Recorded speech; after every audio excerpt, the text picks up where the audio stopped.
Biodegradable plastic का उपयोग और फायदे। वर्तमान में प्लास्टिक का उपयोग तेजी से बढ़ रहा है, जिससे पर्यावरण पर इसका प्रभाव सुरक्षित और असुरक्षित दोनों तरह से पड़ रहा है। प्लास्टिक का उपयोग बैग्स, बोतल, ग्लास, पाइप, पैकेजिंग सामान, फर्नीचर आदि सभी वस्तुएं बनाने में किया जाता है।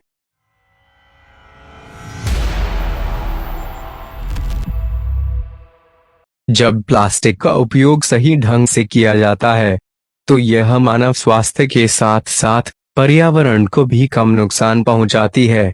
लेकिन कुछ प्रकार के प्लास्टिक मानव स्वास्थ्य और पर्यावरण के लिए जोखिम पैदा करते हैं, क्योंकि कुछ प्लास्टिक में हानिकारक रसायन होते हैं, जैसे कि बिस्फेनॉल ए। यह मानव स्वास्थ्य और पर्यावरण को बहुत ज्यादा नुकसान पहुंचाते हैं।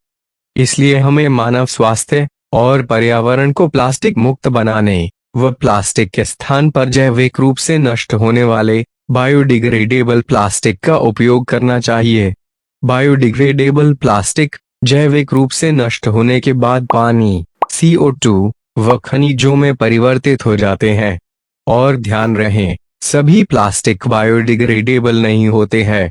बायोडिग्रेडेबल प्लास्टिक विभिन्न प्रकार के होते हैं और इन्हें विभिन्न स्रोतों से बनाया जा सकता है। बायोडिग्रेडेबल प्लास्टिक के उत्पादन में उपयोग की जाने वाली कुछ सामान्य सामग्रियों में स्टार्च, पॉलीलैक्टिक एसिड, पॉलीहाइड्रोक्सी अल्कानोएट्स और पॉलीब्यूटिलीन एडिपेट टेरेफ्लथेलेट शामिल हैं। ये सामग्रियां आमतौर पर नवीकरणीय संसाधनों से प्राप्त होती हैं, जैसे मकई, गन्ना या वनस्पति तेल, जो उन्हें पेट्रोलियम आधारित प्लास्टिक की तुलना में अधिक पर्यावरण के अनुकूल बनाती हैं। बायोडिग्रेडेबल प्लास्टिक के दो मुख्य प्रकार हैं। बायोप्लास्टिक, ये नवीकरणीय स्रोतों से प्राप्त प्लास्टिक हैं, जैसे कॉर्न स्टार्च, गन्ना या वनस्पति तेल। इन्हें अक्सर कंपोस्टेबल या जैव आधारित प्लास्टिक के रूप में लेबल किया जाता है। बायोप्लास्टिक्स को विभिन्न प्रक्रियाओं के माध्यम से उत्पादित किया जा सकता है, जिसमें शर्करा का किण्वन या पौधों से तेल निकालना शामिल है। इन्हें औद्योगिक कंपोस्टिंग सुविधाओं में उच्च तापमान जैसे विशिष्ट परिस्थितियों में बायोडिग्रेड कर सकते हैं। ऑक्सोडिग्रेडेबल प्लास्टिक, ये प्लास्टिक पारंपरिक पेट्रोलियम आधारित सामग्रियों से बने होते हैं, लेकिन इसमें एडिटिव्स होते हैं, जो गर्मी, धूप या ऑक्सीजन के संपर्क में आने पर उन्हें अधिक तेजी से खराब करने में सक्षम बनाते हैं। ऑक्सोडिग्रेडेबल प्लास्टिक ऑक्सीकरण नामक प्रक्रिया से गुजरते हैं, जो उन्हें छोटे टुकड़ों में तोड़ देता है। हालांकि इन प्लास्टिक को पूरी तरह से नष्ट होने में अधिक समय लग सकता है। अब हम बात करते हैं बायोडिग्रेडेबल प्लास्टिक के उपयोग से होने वाले फायदों के बारे में। पारंपरिक प्लास्टिक की तुलना में बायोडिग्रेडेबल प्लास्टिक अधिक आसानी से टूटते व नष्ट होते हैं, जिससे पर्यावरण में उनकी दृढ़ता कम हो जाती है।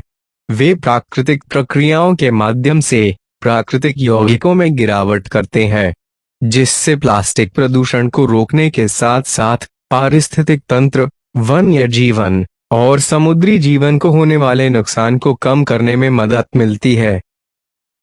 प्लास्टिक जो नॉन बायोडिग्रेडेबल होते हैं, उनका निपटान करने के लिए उन्हें लैंडफिल क्षेत्रों में भेजा जाता है, जिसके लिए बहुत ज्यादा क्षेत्रों की आवश्यकता होती है। और अगर यदि हम बायोप्लास्टिक्स का उपयोग करते हैं, तो जैविक कचरे के साथ इनकी खाद बनाई जा सकती है और उन्हें पोषक तत्वों से भरपूर खाद में बदला जा सकता है, जिसका उपयोग कृषि या भू निर्माण के लिए किया जा सकता है। बायोडिग्रेडेबल प्लास्टिक की निर्माण प्रक्रिया में कम ऊर्जा की आवश्यकता होती है और इसे पुनर्नवीनीकरण करने के लिए जीवाश्म ईंधन की भी आवश्यकता नहीं होती है। बायोडिग्रेडेबल प्लास्टिक निर्माण के दौरान 68% कम ग्रीनहाउस गैसों का उत्पादन करते हैं, जो पर्यावरण के लिए बहुत ही ज्यादा लाभदायक है। नॉन बायोडिग्रेडेबल प्लास्टिक जैसे कि पारंपरिक प्लास्टिक बैग्स और बोतलें सैकड़ों वर्षों तक नष्ट नहीं होती है, जिसके कारण बड़े पैमाने पर प्लास्टिक प्रदूषण होता है, जिससे वन्य जीवों और समुद्री जीवों के पारिस्थितिक तंत्र को नुकसान पहुंचता है। बायोडिग्रेडेबल प्लास्टिक कम अवधि के भीतर हानिरहित पदार्थों में टूटकर इस प्रदूषण को रोकने में मदद कर सकता है। बायोडिग्रेडेबल प्लास्टिक को नवीकरणीय संसाधनों से प्राप्त किया जा सकता है, जैसे कि कॉर्न स्टार्च, गन्ना या सेलुलोज जैसे पौधे आधारित सामग्री। यह जीवाश्म ईंधन पर हमारी निर्भरता को कम करता है, जिसका उपयोग पारंपरिक प्लास्टिक का उत्पादन करने के लिए किया जाता है। बायोडिग्रेडेबल प्लास्टिक का उपयोग करके हम प्राकृतिक संसाधनों के संरक्षण में योगदान दे सकते हैं। जानवर अक्सर प्लास्टिक कचरे को भोजन समझकर उसे खा लेते हैं, जिससे वह बीमार हो जाते हैं और कभी कभी बीमारी के कारण उनकी मृत्यु भी हो जाती है। बायोडिग्रेडेबल प्लास्टिक वन्य जीवों के लिए कम नुकसानदायक होते हैं। प्लास्टिक के उपयोग से जुड़े संभावित जोखिमों को कम करने के लिए यहाँ कई उपाय हैं, जिन्हें व्यक्ति और समाज अपना सकते हैं। प्लास्टिक की खपत कम करें। जितना हो सके सिंगल यूज प्लास्टिक का उपयोग कम करें और जब भी संभव हो पुनः प्रयोज्य विकल्पों का चयन करें। सुरक्षित प्लास्टिक चुनें। बीपीए मुक्त या थैलेट मुक्त के रूप में लेबल किए गए उत्पादों का ही उपयोग करें और रिसाइकलिंग के लिए डिजाइन किए गए प्लास्टिक को प्राथमिकता दें। उचित निपटान। स्थानीय दिशा निर्देशों के अनुसार प्लास्टिक कचरे को इधर उधर फेंकने के बजाय उसे डस्टबिन में डालें। टिकाऊ विकल्पों का समर्थन करें। पारंपरिक प्लास्टिक के विकल्प के रूप में बायोडिग्रेडेबल, कंपोस्टेबल या नवीकरणीय सामग्री के विकास और उपयोग को बढ़ावा दें। सरकारी नीतियों का समर्थन करें।